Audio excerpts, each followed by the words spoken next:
As you may have seen from your morning papers, our exclusive interview with Donald Trump is already generating headlines and controversy all over the world, especially Mr. Trump's first response to the Khan family, Gold Star parents of fallen soldier Humayun Khan.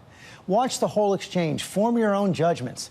I met up with Mr. Trump Friday afternoon in Colorado Springs, and he began the interview exuberant from his Thursday night ratings win over Hillary Clinton. Let's talk about the Democratic convention. So you won the ratings war in the last night. Hillary Clinton's speech. By millions, George, by millions. A couple million, it's true. 3. Hillary Clinton's speech, 22 direct mentions of your name, 78 references, very tough, including this one hit on your temperament. A man you can bait with a tweet is not a man we can trust with nuclear weapons. She quoted Jackie Kennedy, suggesting you're a little man moved by fear and pride. She's a very dishonest person. I have one of the great temperaments. I have a winning temperament. She has a bad temperament. She's weak. We need a strong temperament. And that's all it is. I have a strong temperament. But I know how to win. Polls do show some concern about this, that whether you can be trusted with the nuclear codes. Well, I think that's probably because Hillary, that's all they talk about is temperament. I think I have a great temperament. I beat 16 very talented people, and I've never done this before. You don't do that with a bad temperament. I'm leading her in the polls, as you probably have noticed. And I think I have a great temperament. I have a temperament where I know how to win.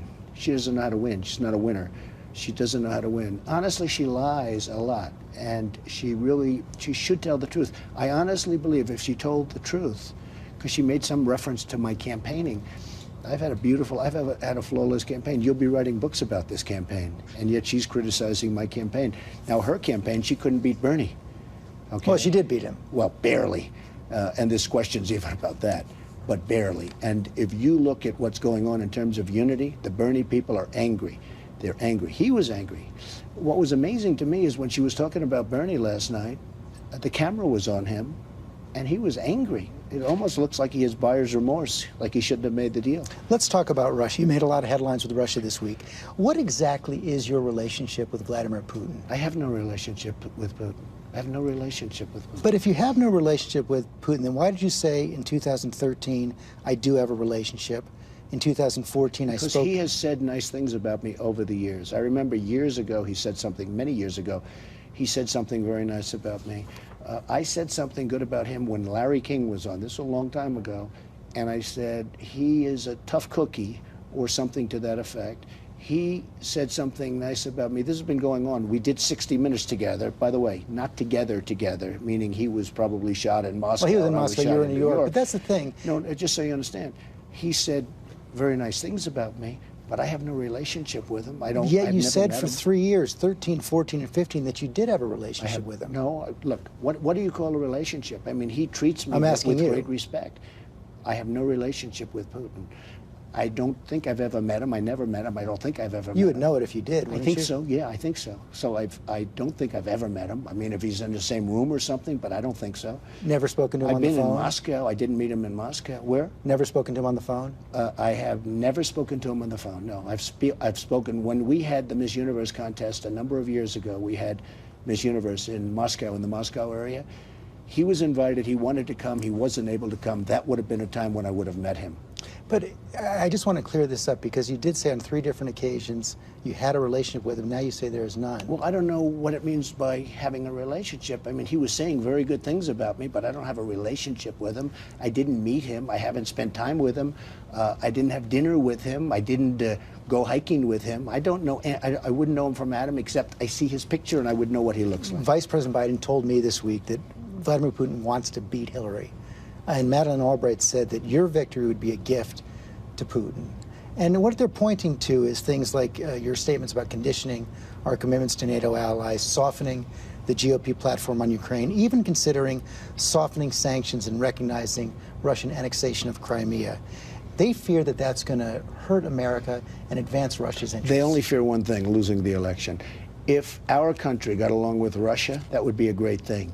When Putin goes out and tells everybody, and you talk about relationship, but he says Donald Trump is going to win and Donald Trump is a genius, and then I have people saying you should disavow. I said I'm going to disavow that.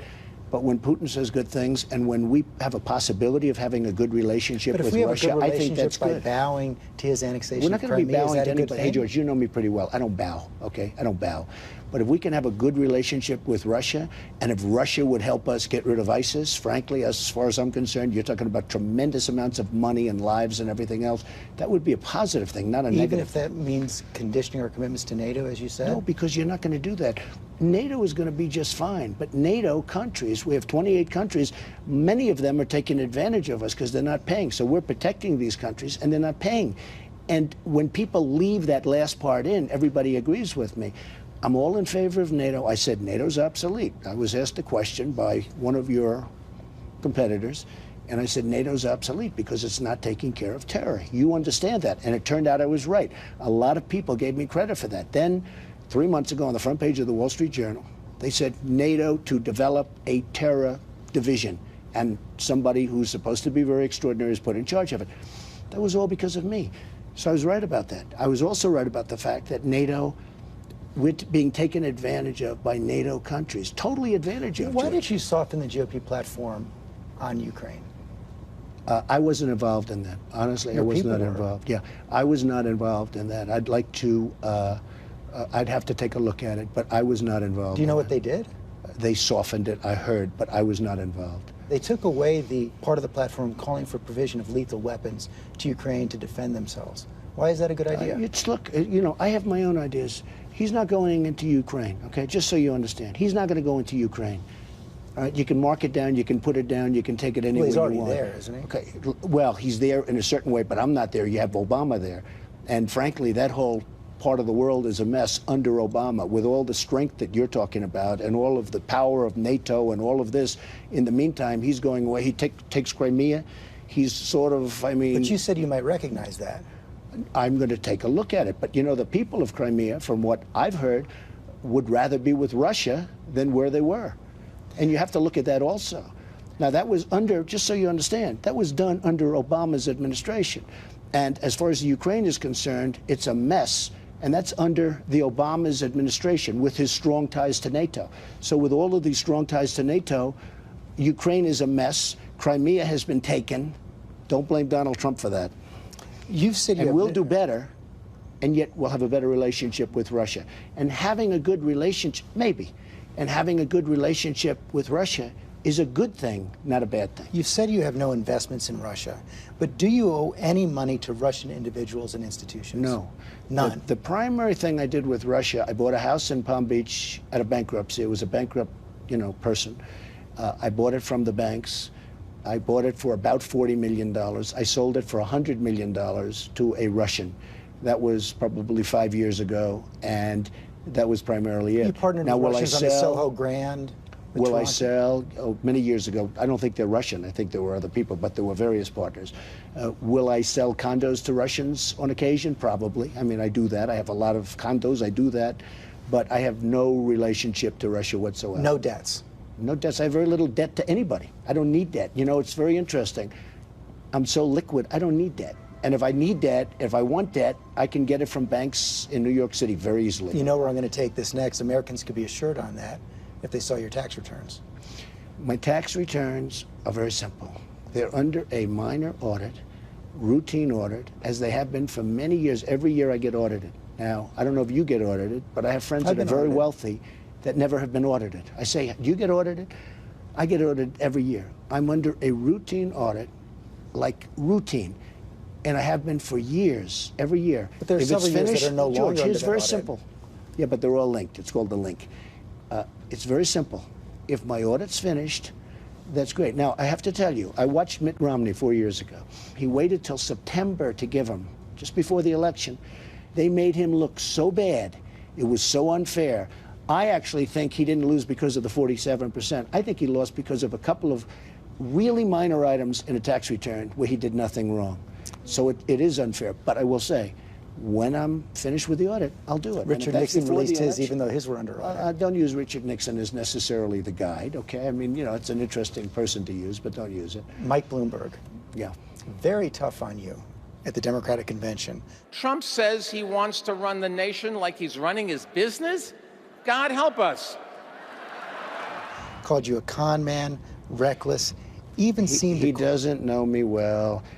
Michael Bloomberg, when he had a problem in Ferry Point, which is a massive job where his administration was a mess, they couldn't get it built, They called me. I took it over. I got it done in a year. Michael Bloomberg couldn't get elected dog catcher in New York. In the past, you said he was a great mayor. Sure, he was good, but his last term was terrible. He did a terrible thing his last term. And frankly, a lot of people didn't like him. He spent a fortune to get elected, shouldn't have gone to third term. The snow removal was a disaster. He had a lot of problems. Michael Bloomberg had a big problem with Ferry Point in the Bronx. They called me. I made a deal. I took it over. I got it built. I got it open. It's open today. It's very successful. And I think, personally, I think he made a deal with Hillary where he gets a job because he'd like to, because Michael Bloomberg's wanted to run for president for probably as long as you've known him. And guess what? He never had the guts to do it. And now I see this guy up on stage saying negative things. He knows nothing about me. He's never been to my office. I don't know him well. Played golf together.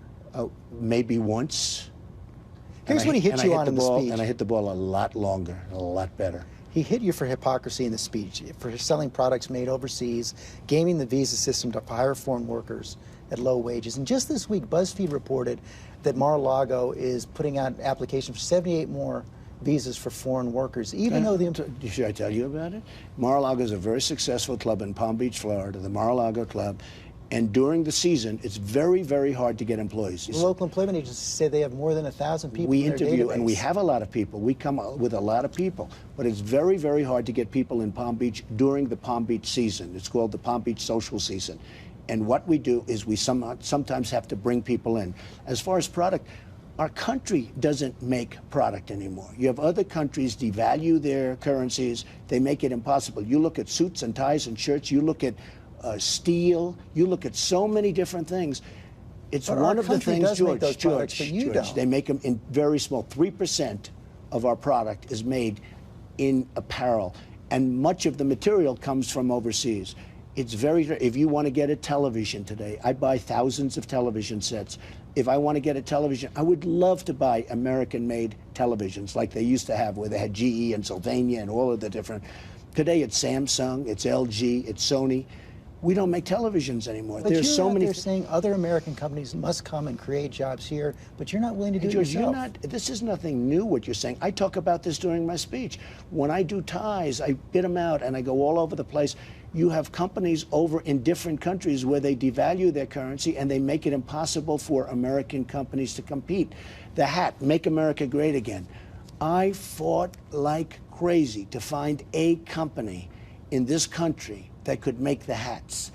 And I found one, and they're American made.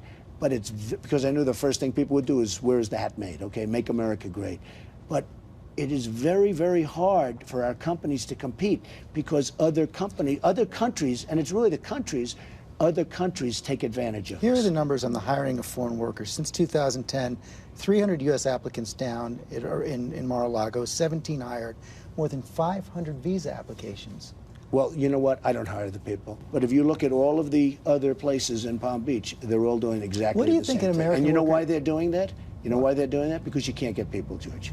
What do you think a voter thinks when they hear you say, I can't find American workers, I can't find American I think American the voter companies. Understands it because they understand that. You know, you're not reinventing the wheel here with these questions. These questions get asked all the time. I've been asked about Mar-a-Lago. I have many other places where I don't have to do that because you have a normal season. Let's talk about debates. You can accept the recommendations of the debate commission, 3 debates, 1 VP debate? Well, I'll tell you what I don't like. It's against 2 NFL games. I got a letter from the NFL saying, this is ridiculous. Why are the debates against? Because the NFL doesn't want to go against the debates because the debates are going to be pretty massive from what I understand, okay? And I don't think we should be against the NFL. I don't know how the dates were picked. I don't know why those particular So you don't dates. Like the dates that are out there? Well, I don't like dates against, you know, Hillary Clinton wants to be against the NFL. She doesn't, maybe like she did with Bernie Sanders, where they were on Saturday nights when nobody's home. But they're against the NFL. I saw the dates. I think 2 of the 3 are against the NFL. So I'm not thrilled with that. But I like 3 debates. I think that's fine. I think it's enough. Somebody said 1 debate. I'd rather have 3. I think they'll be very interesting. I don't know if you saw this speech, but there was a man named Kaiser Khan speaking at the Democratic Convention last night. His son, Captain Humayun Khan, was killed serving in Iraq, and he had some very tough questions for you. Have you even read the United States Constitution? I will gladly lend you my copy. You have sacrificed nothing And no one. He said you wouldn't have even let his son in America.